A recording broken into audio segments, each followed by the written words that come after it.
Let's solve a problem about set complements.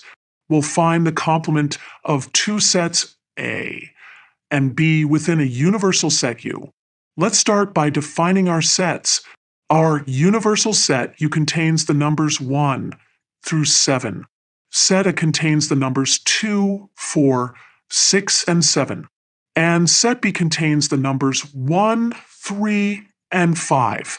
Let's visualize this with a Venn diagram. Here's our universal set U containing all numbers from 1 to 7. And here's set A containing 2, 4, 6, and 7. And set B containing 1, 3, and 5. Now, let's find the complement of set A.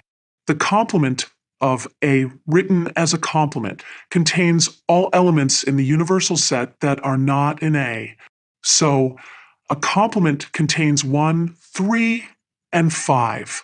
Similarly, let's find the complement of set B. B complement contains all elements in U that are not in B. Therefore, B complement contains 2, 4, 6, and 7. Here's an interesting observation.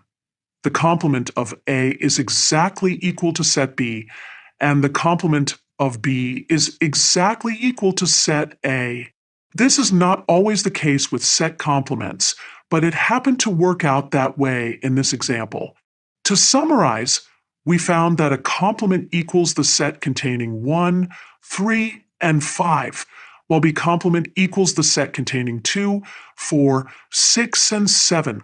Remember, the complement of a set contains all elements in the universal set that are not in the original set.